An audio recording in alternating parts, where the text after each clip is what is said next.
داسې سړه هوا چې ګوتې په وسپنیزې ماشې کې ښودل هم د ډیرو لپاره ګران دي، خو په همدې سوړ او واورین موسم کې دغه افغان شازلمي سرتیري په دې موخه د لارو په اوږدو کې ولاړ دی تر څو ولس ته څوک ګواښ پېښ نه کړي.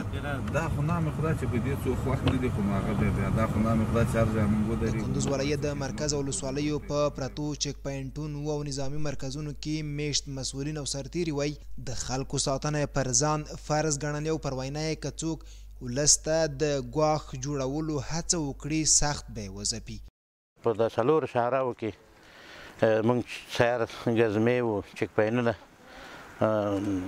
اماده دي جریان لري. نو موږ د کندوز امنیت قمندانۍ رهبرۍ ته دا ډاډ اطمینان ورکوو چې انشاءالله موږ هیچ چاته دا دغه وخت نه ورکوو چې د موږ امنیت خلال کې موږ امنیت ته صدمه ورسوي.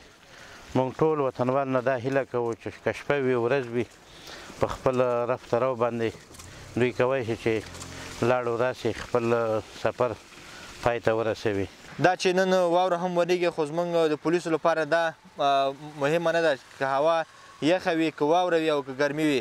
زموږ پولیس په څلوېښت ساعته ډول د خپلو ګرانو ولسونو په خدمت کې دي. الحمدلله په دې مسیر کې د مزار کندوز مسیر ده په 40 ساعته باندې ملګري کولی شي مسافرین کولی شي په دې لاره باندې رفتار وکړي. انشاءالله هیڅ مشکل او خطره نشته که واوره وي باران نو هر رقم موسم موږ کولی شو د دې وطن د دې خلکو خدمت ته حاضر یاستو. انشاءالله هیڅ مشکل نشته. له بلې خوا د کندوز ولایت اوسیدونکي د امنیت ټینګښت په برخه کې د دغه ولایت د مسؤلینو او سرتیرو هڅې ستایي او زیاتوي چې له کلونو وروسته د منځته راغلي سراسري ثبات د ساتلو لپاره مسئولین او سرتیرو سره اوږه په اوږه کار کولو او همکاری ته چمتو دي. اخلاقش بسیار خوب است، بر ما بسیار احترام هم داره.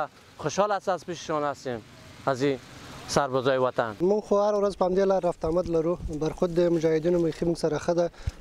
نو سهار چې راځو ښه په منظم سیستم باندې موږ د تلاشي ضرورت تلاشي کوي او بیرته مازدیګر ځو. تر اوسه پورې چا له خوا موږ ته هزار اذیت او کوم ممانعت او یا کوم مشکل نه ده جوړ شوی. امنیتي سرتیري چې په ډیرو سختو شرایطو کې دنده ترسره کوي دوی د خپلې کورنۍ او خپلوانو څخه لرې په داسې ځایونو کې وخت تېروي چې ژوند کول پکې خورا ستونزمن دي.